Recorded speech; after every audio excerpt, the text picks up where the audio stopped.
Hey everybody, it's Jason Cruz here once again with another episode of the interview. It's 2 days in a row, if you can believe it or not. And today, it's hard not to go through a boxing fight week without talking to Uncle Luke Ketelle. How are you doing? Good. I wish ESPN and all these people that paid people a lot felt the same as you. That would be real nice. But I appreciate the kind words, and I hopefully will try to give you words that make sense in terms of boxing. And for the and for those that don't know about the fight week I just referred to, Canelo Alvarez faces Jermell Charlo on Saturday night for the super middleweight crown. Is that right? Or is it the I light? mean, let me just set the stage because everything in boxing is confusing. It's Okay. overly complicated. Uh, Canelo and Jermell Charlo are undisputed champions. Jermell Charlo holds all four world titles at 154 pounds until he is announced as the undisputed champion on that night. And then he will be stripped of that title, and Tim Tszyu will become the champion.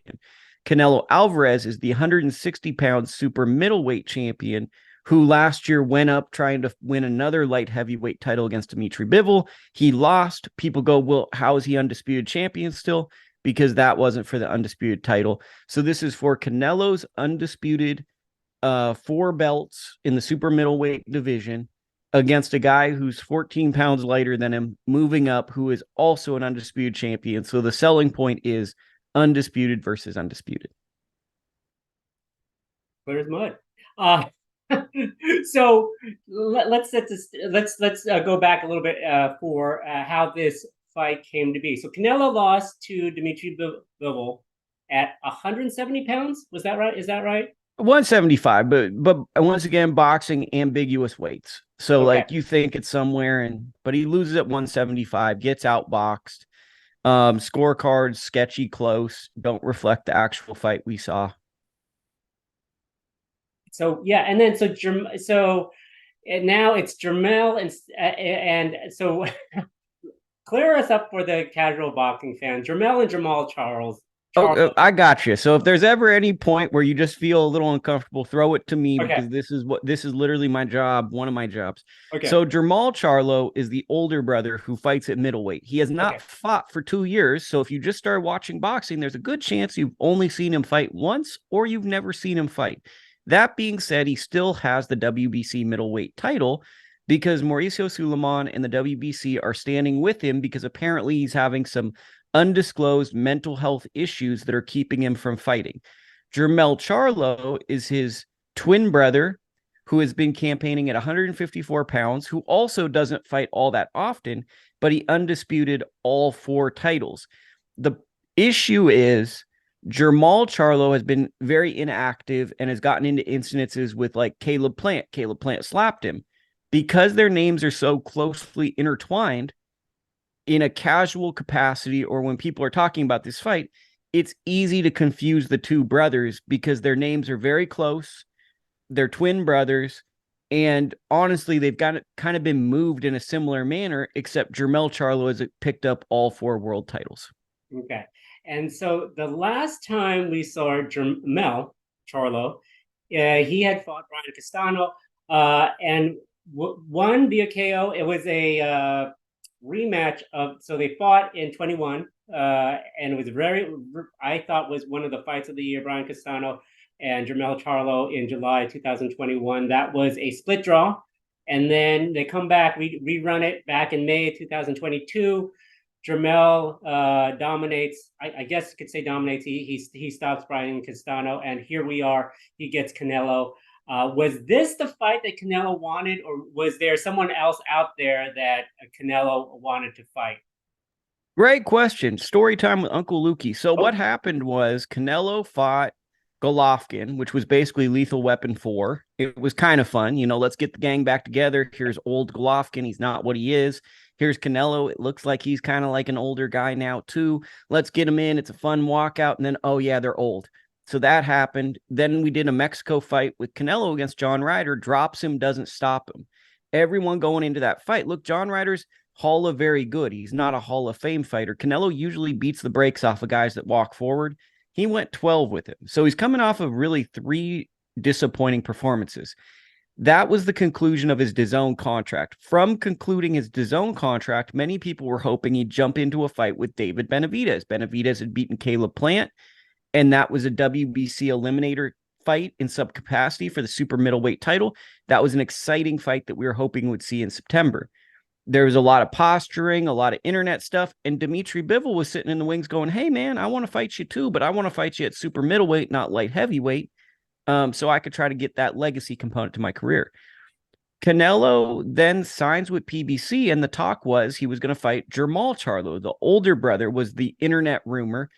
And then out of nowhere, Jermell Charlo, the younger brother, the smaller brother, is the one that lands this fight. And it was kind of like we get these things in boxing, and I'm sure you get them in MMA, where there's a moment where the internet goes, oh my God, it's happening. For me, watching MMA from an outside perspective, it's Brock Lesnar returning to the UFC. I didn't know he could come back. And then you see it and you go, whoa, this is so cool. And you just see people that don't even watch it. They're interacting.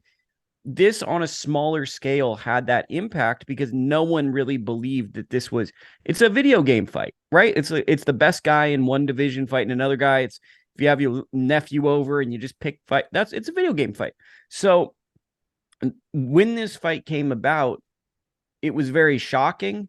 And I think it also, I wrote about today on proboxtv.com/news, cheap plug, is it kind of plays into a role that I think some people look at for Canelo, which is negative, that sometimes he tries to be a businessman and curate his career, and possibly some might use the word cherry pick.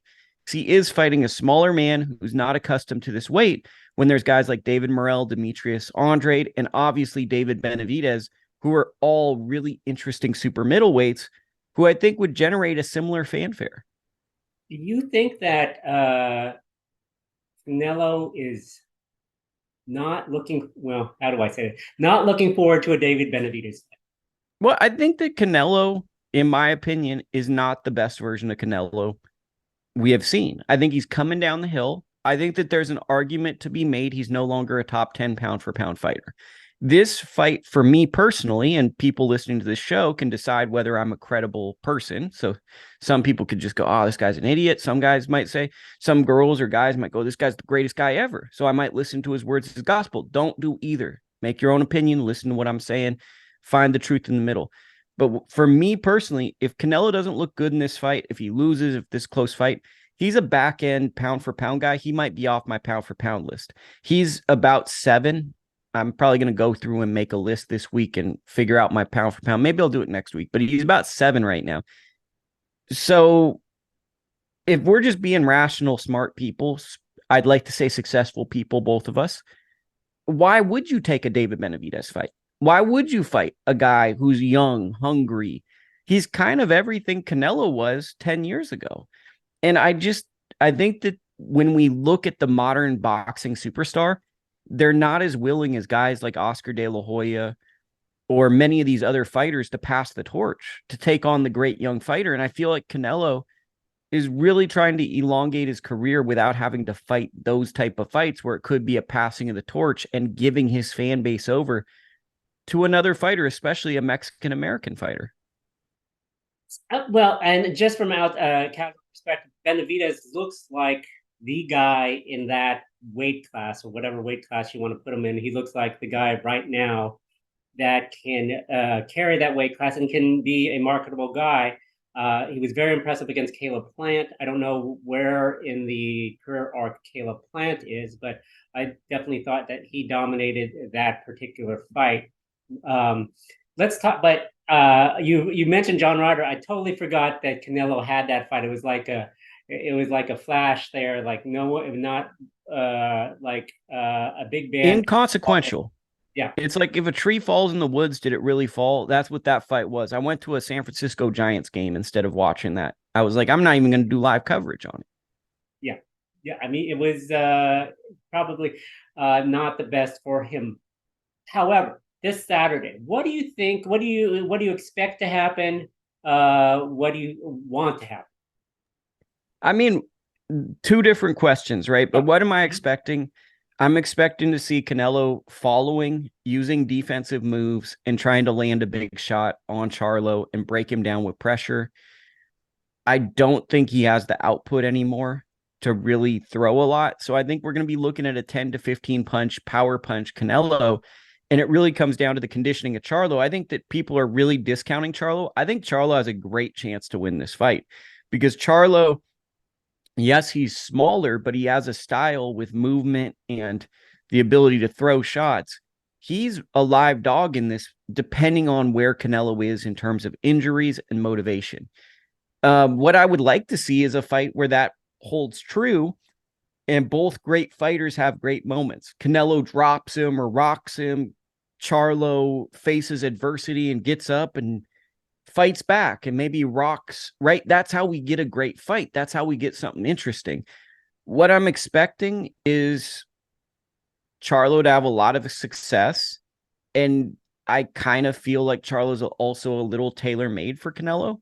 And in the later rounds, the way Castano started to put Charlo on the ropes, if that were to happen in this fight, that's when we've seen Canelo to be most dangerous. Caleb Plant, those type of fights. So I'm expecting Canelo to win. I don't know if he has the stoppage in him anymore. I think that gear is gone. I think the Caleb Plant fight was his last kind of great Canelo performance. But I'm expecting to see a diminished Canelo who can still beat this version of fighter, but this is about the ceiling of the level of fighter he can fight at this moment. That's my expectation going in. Now, devil's advocate here, what happens if Canelo loses? We've seen in MMA Conor McGregor losing, and a little bit of his appeal has been tarnished. Now, is the same hold true for Canelo if he were to lose? And let's put it in a way: he loses a decision. Not he doesn't get knocked out. Well, I think that the appeal's kind of been taken away with the Bivol loss because most people didn't know who Dimitri Bivol was. They showed up to see Canelo win another world title, and then he got outboxed by a guy who was Boxer of the Year last year, and now he can't find a network, a main event fight on DAZN, which tells you how much of a priority he was for that network. That here's the guy that was Boxer of the Year 2022, and we can't even find a main event spot for you, even if it's a stay busy fight. Kind of puts it in perspective. So I think that losing to Bivol, having what Bill Simmons and many sports pundits called the worst event of 2022, which was Canelo Golovkin, and then having a John Ryder fight where most people who follow combat sports forget it even happened. I think that Canelo's really diminished as it is coming into this. And there's just going to be questions on how relevant Canelo is. Because in the background of this fight, if we're going to contextualize this fight, Gervonta Davis is right there challenging for the throne of the face of boxing. If he loses, that might be the transition of Gervonta Davis is now the face of boxing. Canelo's fighting to stay relevant in my eyes, because I think that he's already diminished from the Bivol fight. If he loses to Charlo, it's okay. This guy just doesn't have it anymore. It's interesting thing. So I wanted to go to Bivol real quick. What's the next for him? I mean, we can just make up fights. The hope is right now a December date. I've heard mentions of Lyndon Arthur, which, let's be honest, I'm a Bivol guy. I'm on the beat, the quote unquote beat of Bivol, where I'm supposed to cover Bivol, but there's nothing. There's no news. There's no updates. It's been 11 months of nothing. And Lyndon Arthur would be a really disappointing opponent because that's a fight where I think we could circle the outcome before he gets in the ring. And to me, Bivol might be the best fighter in the world. And we're going to waste 1 year of his prime doing nothing. We need to see him against Artur Beterbiev. Beterbiev suffered a dental something or another. He got postponed with his Callum Smith fight in January. Hopefully, Beterbiev can win. Hopefully, we can get Bivol Beterbiev. The division is just really, really shallow. So the problem with Bivol is until like a Benavidez or one of these guys moves up, it's him, Beterbiev, and then everyone else. Even if he fights the third best guy in the division, there's such a fall off, like, right? Because Zordo Ramirez was supposed to be in that category. Bivol skunked him. He shut him out, and he doesn't even get credit for the win with how much he outclassed him. So he's got the unfortunate circumstance of being in a division that's not very talent rich. And it seems as though the network he's on isn't very invested in his career because he's more of a pure boxer, not quote unquote entertaining style. And he doesn't, I think there, because of the Ukraine Russian conflict, people are a little apprehensive to invest in a Russian fighter, which I think is messed up because he's not a politician. But it certainly seems like that conflict has played an issue because there's been sanctioning bodies that said they won't even sanction him for world title fights. So for Bivol, I think it's just an unfortunate circumstance of being good is only half of the battle in boxing. And so as far as Bivol goes, what's his network, or who's his promoter as far? Well, his promoter is World of Boxing, I believe, and Oh, he's with DAZN, but I think he has a co-promotional agreement with Matchroom. But I think it just comes down to, I'm not sure if that still exists. He's been fighting on DAZN, but it's a classic case of what fight does he fulfill and what is his salary. So I think he merits a main event salary, but where do you put him in as a main eventer? And then is the guy that's arguably going to sell the arena instead of Bivol willing to take that much less than Bivol? And it just becomes a complex equation where it's kind of hard to figure. Like Saudi Arabia is a pretty good venue for Bivol because it's like they're throwing money around in boxing. It's closer to Russia, but he's kind of a man without a town, right? There's no logical place to put him.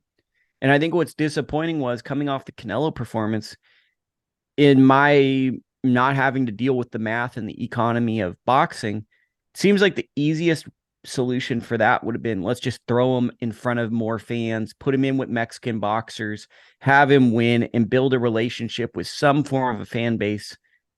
And that totally didn't happen. It's like probably the worst outcome could have come from his best year, where great year, and now he's gone back to obscurity where he was before the Canelo fight.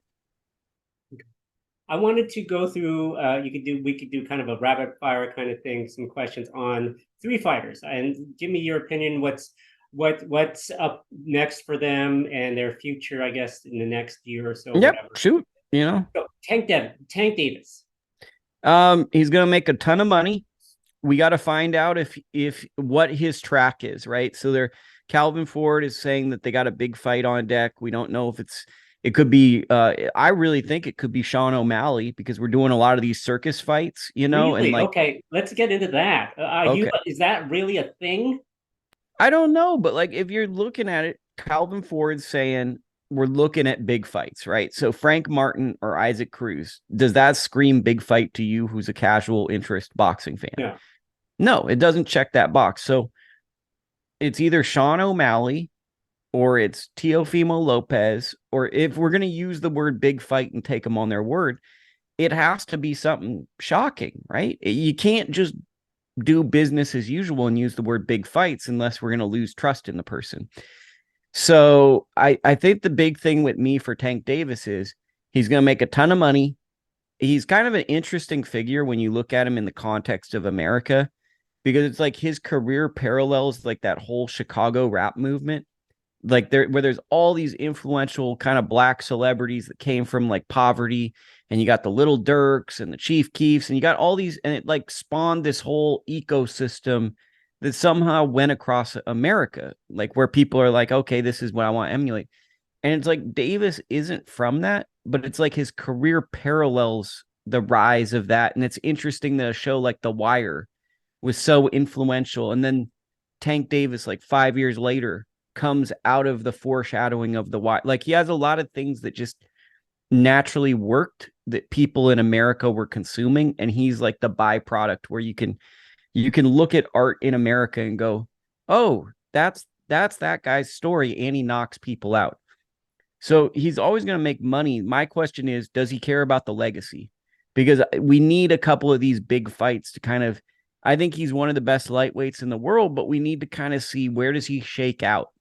What's the greatness component? Because money is money, but are we going to compare him to Sugar Ray Leonard and all these great fighters of the past, Roberto Duran? And so I think that they're going to target big fights, and I'm curious to see if they're going to target legacy fights, because the we want to see Shakur Stevenson, we want to see Devin Haney, we want to see these fights like that. And if we have to get a Sean O'Malley fight and he doesn't train and knocks out Sean O'Malley in like 2-3 rounds, so be it, because that'll be it. I actually have a question for you. Why is it, because you're more in tune with the MMA fans, and maybe I'm just a cynic, why is it that MMA fans get suckered in with these like cross fights, like Francis Ngannou versus Tyson Fury? Like, I get Francis is really big and he hits hard and he's trained his butt off with Mike Tyson, but there's a huge talent gap. That's like me playing Tiger Woods in a round of golf. And it would be great if my supporters were like, "Ah, man, if Lukie just plays 5 good holes, he might win." It, I struggled to, like, is there a disconnect between the MMA feels more like a real fight? So if he catches him, he's going to knock him out. I struggle with the attraction of these fights. Yeah, so I actually was reading back on Conor McGregor, Floyd Mayweather. So this is kind of relevant. Conor didn't even have a boxing guy in training for Floyd Mayweather. He had his own MMA guys fighting. I mean, training for that fight. So there is a little bit of arrogance to MMA, because since it's mixed martial arts, boxing is a part of mixed martial arts. But again, I never think when an MMA fighter crosses over to box, that is a good idea, nor should they ever be favored unless there's like a big weight disparity. But I think there are levels to boxing, and you can't just immediately say I'm a boxer now. It's hard to do. I mean, it's just that hard. This is why you rarely see boxer cross over to MMA, and we saw how it worked with Clarissa Shields, not very well. Or James Toney, Hall of Famer. James Toney didn't even, I mean, my God, he didn't even train really. I mean, it didn't look, that against Randy Couture was just a horrible thing. And so you don't see that crossover. Why? Because boxers know that there is a lot of discipline going into MMA. And I don't know if it's just MMA people thinking that they can box because that's a part of their training when they go into MMA fights, that they can have success. A guy like Sean O'Malley, I think the great thing about him is he has a reach, but can he use it? What's he doing with it? He would, if they make that fight against Tank Davis, I mean, I would think it'd be just unwatchable, simply because Tank Davis would, it'd be like a cat playing with his food before he eats it. Tank wouldn't even necessarily have to train as hard for that fight. Now, I want to talk about Fury and Ngannou next month, but again, Ngannou is great boxer, heavy boxer, unless Fury goes on a huge bender and just gets massively overweight and doesn't do anything. He will lose. Otherwise, he could go in there with his normal training and just toy with Ngannou for X amount of rounds. I think it's an indictment of, like, I don't want to sound like Trump here, but like of the media, because like what we get for consuming what we get is more junk food, right? So the reason we're going to get Tank versus O'Malley or a Fury versus Ngannou is the press conferences are going to be fun. Yeah. We're going to consume the content. But when you get the actual fight, it's like, oh yeah, this sucks. But it's the junk food. We're not getting the substance. The substance is, here's a guy with rainbow hair talking crap to a kid that looks like real crazy and tough, and he's just saying all this wild stuff and he's saying wild stuff, and they push each other, and then they get in and you go, oh, this is a mismatch. And that's like with O'Malley and Francis, if they took a boxing career and put 5 years in and built themselves up, I'm sure they could be top level boxers. There's only been a few boxers who've had one fight or jumped right in and they can go to the world level. One of them's Lomachenko.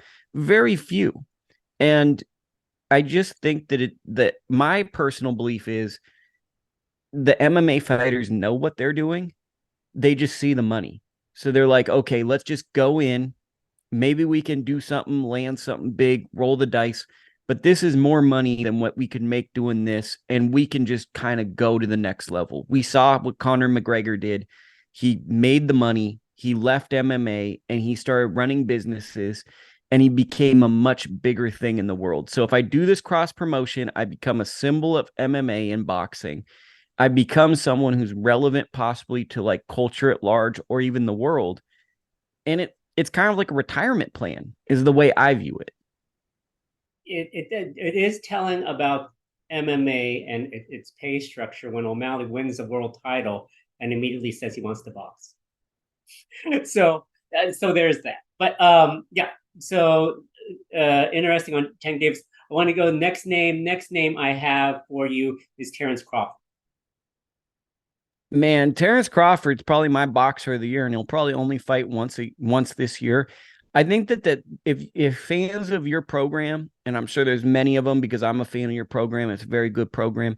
A great storyline to follow would be this week is the role of Terence Crawford in this main event. And someone go, what is he going to be, the guest referee? No, that's not what I'm saying. Is Terence Crawford could be involved in this event without being involved because he wants the winner of this fight. He wants to challenge to be 3-belt undisputed. We're not sure if he's going to rematch Errol Spence.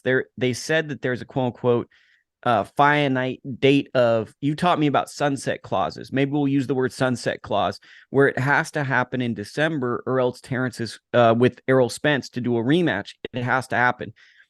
If that fight doesn't happen, there's a very real possibility he could fight Canelo Alvarez. There's a very real possibility he could fight Jermell Charlo. There's a very real possibility he could fight both of them at some point. I think the most interesting thing about Terence Crawford is how is he going to handle this fight week, and how is he going to petition for possibly a Canelo Alvarez fight next year to try to be the first ever 3-belt undisputed world champion. Yeah, he's the fighter of the year, right? Even though he's fought once this year. He year. Has to be, unless you're being like, that performance is a performance we're going to talk about for generations. So I guess contractually Errol Spence had a rematch clause, but looking at that fight, is there anything that Errol Spence could have done different? If you expect Crawford to come back just like he did on that night, was there anything different that could have happened? I mean, there like the rematch clause, like supposedly Spence has enacted it, so that's supposed to happen. But from what I've been told, it has to happen by December. We're almost in October. The fight?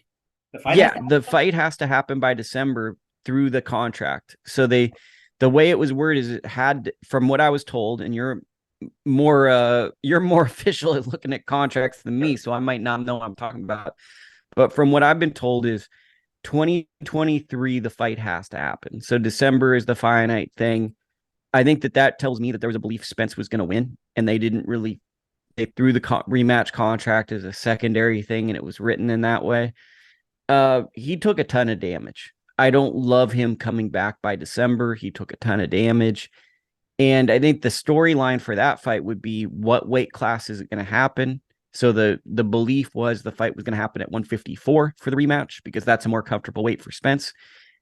Crawford's gone to the media and said it's going to be at welterweight, basically.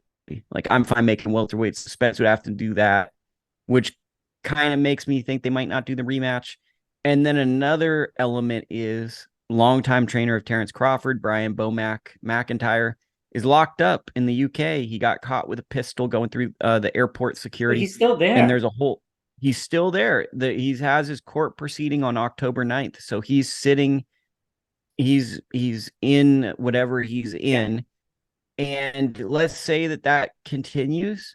Part of the story would be, can Crawford win without his longtime coach? Like that, those are the stories going in. But to me, I almost think it's cruel because you have to care about Spence. And I don't see him making an adjustment. And I think that he took too much damage to come back 5 months later or 6 months later, give or take. It would be cruel. It would be cruel for that fight to happen because that would possibly be career-ending damage unless I'm not seeing something. Yeah, I agree.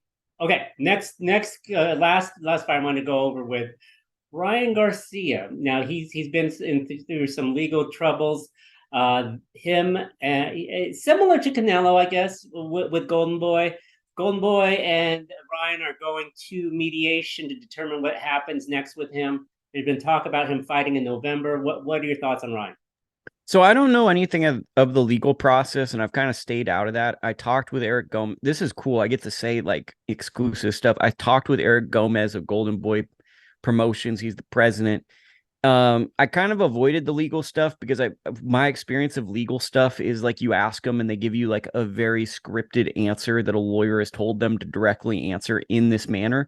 So I just find that it's often a waste of time because it's like the human being element leaves and they're just like, this is we are looking for a mutually like, it's very scripted. Right.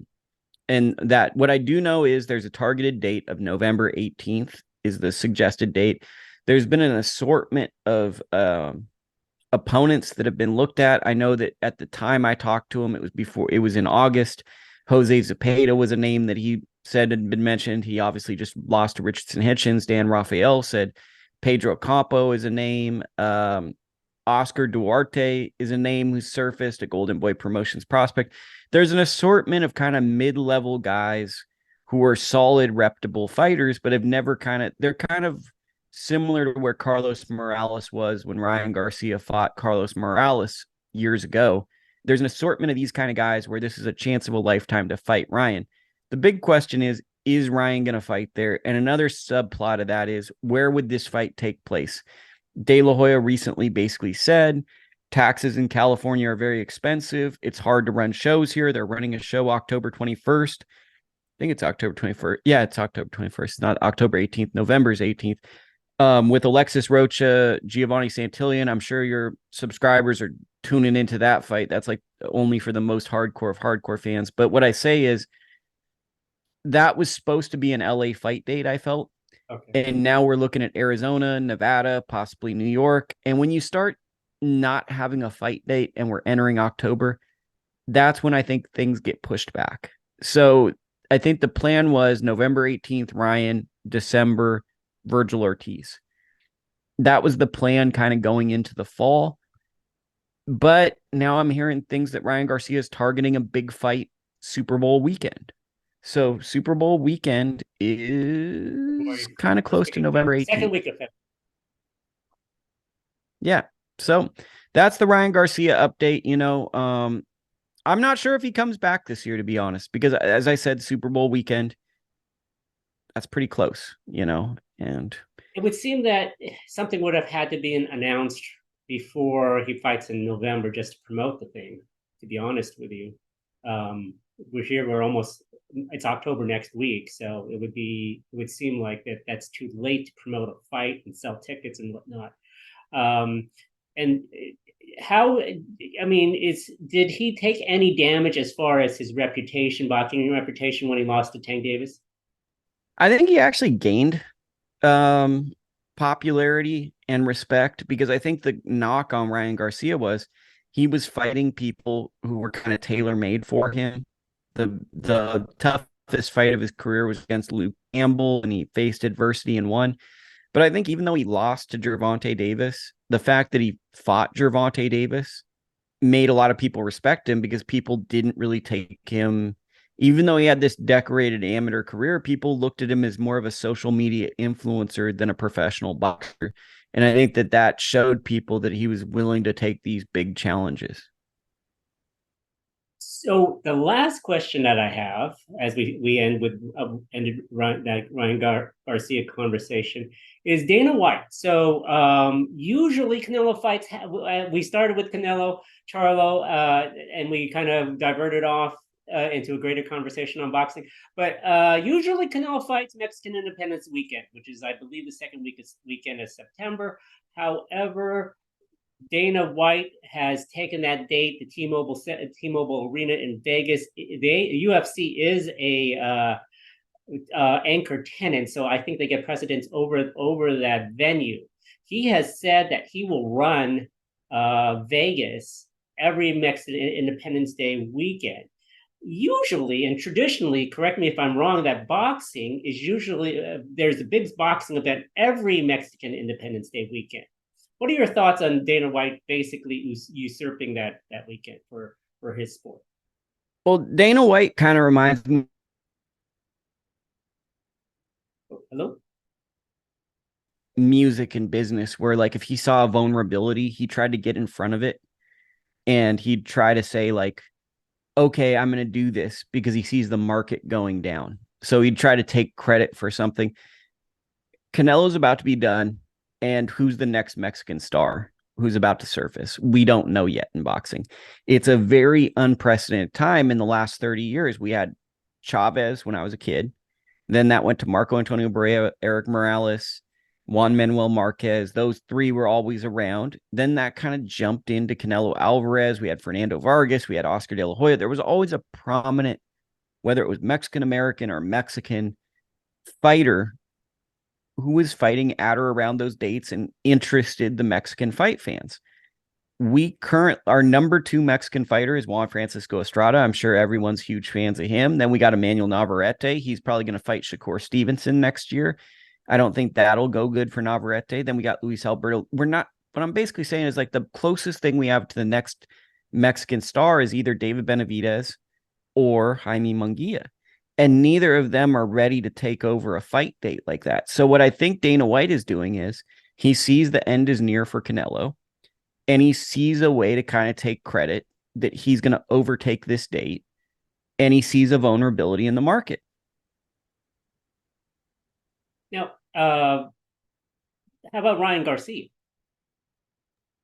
I see Garcia is a lot like Oscar De La Hoya, where I don't know if the macho Mexican fight fan is going to get behind basically an Instagram model. Like there's a level to these Cinco de Mayo and Mexican independence where it's a macho. I'm going to leave it all in the ring. I will be bloody and beaten, but I'm going to fight for my people. I don't know if Ryan can fill that, but if he has exciting performances, people are groupies. So if someone's winning, people will be like, oh yeah, this guy's having an exciting. So winning fixes everything. But I think Ryan is the perfect foil for like an Isaac Cruz or a William Zepeda, who's more of the traditional Mexican blood and guts warrior, where it's like, here's the Mexican American pretty boy versus the traditional Mexican. I think that could be a big Mexican Independence Day fight, but I don't think as of now, Ryan fits the bill to speak to the Mexican people, kind of given the context of how he sits in the world right now. Who was Oscar De La Hoya's Mexican foil back in the day? Like Chavez. Was it Chavez? There's another, wasn't there? There were a few. It was Fernando Vargas and Chavez but like he kind of, that was like the De La Hoya formula was he builds up to the Chavez fight and then he wins and people go, oh man, that wasn't the real Chavez. And then you bring in the Vargas fight. And then that was kind of that was kind of like what, because he was always Oscar kind of was the pretty boy, but then he knocked out Vargas. And he was he never quite got like the full love of the Mexican people, but he fought the guys that they got behind. So people had to start respecting him because it's like, here he is going for it. And then he basically went on to fight like guys like Trinidad and many others. But I think that's the path Ryan has to go on as pretty boy against, oh, you would never fight this rugged Mexican fighter. And he has to go in and win one of those to be the guy to take over the Mexican Independence Day. I think if he's going head to head with the UFC is just going to put on better, more entertaining cards. So people are going to be more prone to be like, am I going to see Ryan Garcia? Maybe it's a good fight or a great UFC. I think for a boxer to challenge the UFC, it has to be someone who deeply connects with the Mexican people and they just want to see that person perform. I mean, Thanksgiving Day is reserved for the NFL. Christmas Day now is reserved for the NBA. College football used to be on January 1st. Do boxing fans, are they going to be upset that Mexican Independence Day weekend won't include a big boxing card? I don't think so, because like the only UFC card I used to watch a while back was the 4th of July card. Yeah, I used to kind of like those because it was like, okay, they'd call it International Fight Week. And it's like 4th of July, there's no sports on by that. And that was like my WrestleMania, the UFC. I think that we've lost that big fight feel to these cards, to be honest. Just off the top of my head, it's like Billy Joe Saunders was 2021, 2022 is Bivol, 2023 is John Ryder. Those aren't really big fight feels. Yeah. September, we didn't even get a Canelo fight. I want to say the Caleb Plant fight was in November 2022. It was Golovkin. This year, it's not even happening. I think that we've kind of moved past those dates. Like, if I think this is Dana White strategically looking, Canelo hasn't been running shows on Mexican Independence Day. It doesn't align with the Cinco de Mayo. I think he likes having more rest. I think it's a strategic move to basically say we went head to head with boxing and won. Like, I think it's a very calculated. I think the person to watch for in a funny way is who's the person that's been one step ahead of Dana White is Jake Paul. So if Jake Paul was sneaky, I could see Jake Paul trying to take Mexican Independence Day and finding, I don't know, washed up Mexican fighters and actually challenging the UFC because he kind of knows how to tap into the same audience and antagonize MMA fans by saying the things Dana White used to say. So like Jake Paul, all he's saying, Dana White was like, we're not like boxing, we do this. And he'll be like, we're going to fight all those MMA guys that they told you was good. They're basically parroting what each other say. I think that's Dana White's biggest threat for Mexican Independence Day is Jake Paul or whatever Jake Paul is going to try to do to be combative to Dana White on that date. Well, you heard it here first from Uncle Lukie. Jake Paul, Nate Diaz, 2 next Independence Day weekend, Mexican Independence Day. Well, I mean, let's think about who it could be. I mean, Jake Paul versus Julio Cesar Chavez. It sounds funny, but I mean, like a 52-year-old man. Like, imagine junior? if they did that fight. Junior or senior? Either. But I mean, like, if they do junior, like that would be a like if they do Julio Cesar Jr. against Jake Paul next Mexican Independence Day. They could do it. And that could, like, you could talk yourself, like, Tommy Fury beat him, right? Chavez Jr. hasn't had a good camp. All of a sudden, you get him running some stairs. He's punching stuff. His dad's in the gym. If Jake Paul has the storytelling components to buy you into those stories, and that, like, right now we laugh, Chavez, whatever, but that is a fight that could get you nervous if you're the UFC, because you're like, if these dudes look the part and they say the right things at the press conference, because you know Jake Paul's going to say some trash talk in Spanish to him, and that's just going to ignite the crowd. That could be a fight where some people go, I never really liked Chavez, but I want to see how this happens. I want to see what happens here, you know? That's what I'm more worried about. And I think on a deeper level, not that you asked me this question, but I'll give it to you. I think for boxing as a whole, we got to worry about influencer cards, because I think the influencers are slowly starting to take over the fight dates from the actual promotion.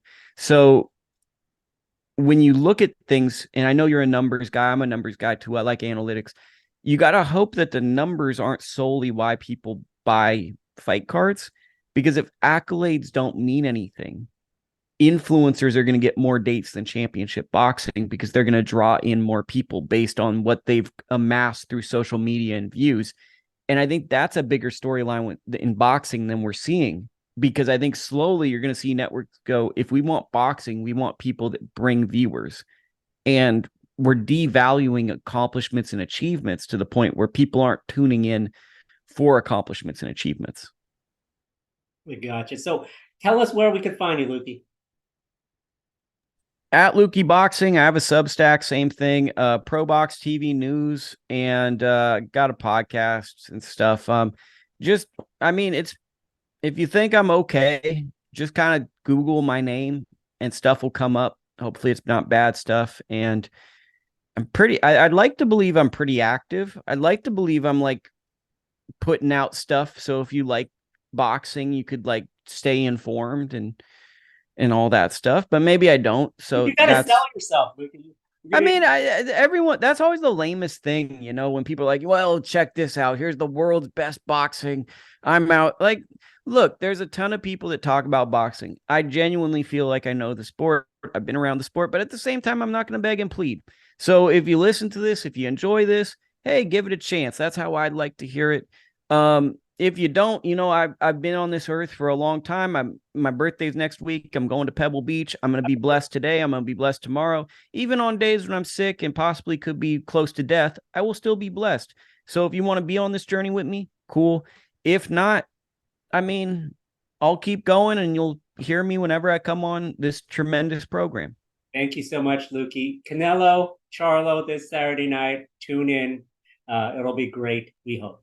Go to the movie theaters. You can go to the movie theaters. Oh, yeah. $25. If you can't get friends, go to the movie theaters. It's really fun.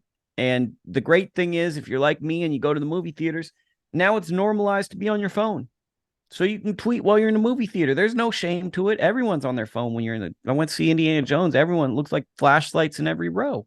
I If you want it, I actually thought you were suggesting to go to a movie instead of watching the show. No. You can go to the movie Fathom events. You can go for $25. You can go as opposed to $85. So if anyone's, economy's tough, pinching those pockets, go to the movies. Go $25 to, it's $85 pay-per-view, $25, go to the movies, big screen.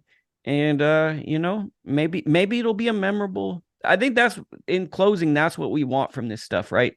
We want memorable nights. You want to go and have this night that you waited for mean something in the grand scheme of your life. So maybe if you go to the movies and you go see it and it's experience, maybe that's something you always call back to. I always think of, and I know you're trying to get me off here, but I'm just going to give you a small story that when Jose Aldo fought Uriah Faber, my grandpa had always wanted to see a thing. So I get him a WEC ticket. Just got my first job. I'm poorer than dirt. Well, not poor in compared to what I am now, but probably rich compared to many other people when I was going. Get some mid-level tickets and whatever, and we go. And obviously we had kind of known Uriah Faber, similar area, and it's very boring. So we sit there, we go watch every fight and all that stuff. I guess a lot of the guys turned out to be famous. It was WEC pay-per-view. It was a very good show. It was their very enjoyable. Yeah, like they had Leonard Garcia versus Korean Zombie. They're beating the hell out of each other. That's how Korean Zombie got his nickname, from that fight. From that fight. And like we're there and we don't know a thing about him. We just thought the Korean Zombie won and we were part of the people booing and all that stuff. But the story about that night was my grandpa was older and he wanted to leave in the third round because we kind of knew what it was and we wanted to beat the rush and all that. And we get to the parking lot and he goes, I'm kind of glad the poor Brazilian kid won. It just probably means more to him. And he looked over to me and I got him in the car and I drove him back home. And it was like, I just remember having to leave early, him looking over to me, giving his insight. And he had always told me, I want to go to an MMA fight. And then we get in the car and he's like, they're basically like assassins. They're like hitmen. And we had this like little moment and it's like, I can't really tell you. I can remember little things. I think Demetrius Johnson lost a fight on the card. And I remember bits and pieces, but I don't really remember much. But I'll always remember that because that was one of the last memories with my grandfather that was a deep moment. And I say that to say maybe going to a movie theater with someone you love might give you that moment. Because I think when we watch fight, we watch them for entertainment, but we watch them for these moments that bring us together as people that this is the way we structure our life. This is the way we identify. This is the way we consume things. So maybe for someone listening, they get that moment from this fight, and that would be pretty cool. Yeah, I definitely remember that card. Jose Aldo kicked the shit out of Uriah Faber's legs. His corner had to carry him to his corner, and they both are going to be Hall of Famers. Jose Aldo actually just went into the Hall of Fame this past summer. I was a great fan of his. That was actually at a time when I started watching MMA. Back then. So, but Lukie, it was great talking to you once again. Hey, I'm going to ask you right now. Let's preview Fury and Ngannou next month. Okay, awesome. More Lukie. Fury versus Ngannou. I mean, the circus is coming to town. I think anyone with half a brain knows that if Ngannou lands the right punch at the right time, yes, he can knock him down because he's a big man and he hits hard. I think that here's the thing about boxing, right? This is a little different than MMA. Maybe they do this in MMA, but it's like Charlo versus Canelo, right? You play a package And as long as guys are knocking each other out and you got 8 or 7 clips of those and you put them together, people don't really worry about the weight class or even what the sport is. So you play 6 Ngannou knockouts and he's knocking out big buff guys like that look, maybe even if they look like bar bouncers, puts them out. Then you show Fury knocking out Wilder, one other knockout. The fight sells itself, but I think that to anyone who has been around, I don't want to be insulting to the fans, right? Because it's not nice to insult people that don't know anything. But if you've been around a boxing gym, there's levels to this. If Tyson Fury tried to do an MMA fight with Francis Ngannou, he would get beat up because that's just silly. That's not what he does. Ngannou's a big puncher who's great from what I've seen at MMA fighting, but he's also fighting in a manner where he has to protect takedowns and kicks.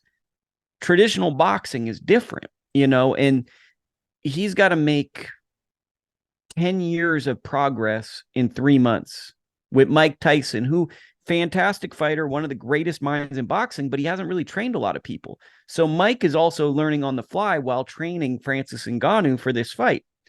There's a lot of ifs if you want to believe Francis Ngannou is going to win. Well, if Fury doesn't train. Well, if he lands the big punch. I've learned in boxing, if you put too many ifs together, you're in the wrong corner. So I think that if you like either guy, you think they're cool dudes, they're going to sell the fight, the walkouts are going to be great, and then it's going to be a snoozer when the bell rings. We're going to talk about that in another podcast next month. Lukie, thank you very much for your time. Any other things to plug? You good? I mean, if you keep me going, I'll keep on talking. So let's just stop it right there. Okay, cool. Thank you so much, Lukie, for your time.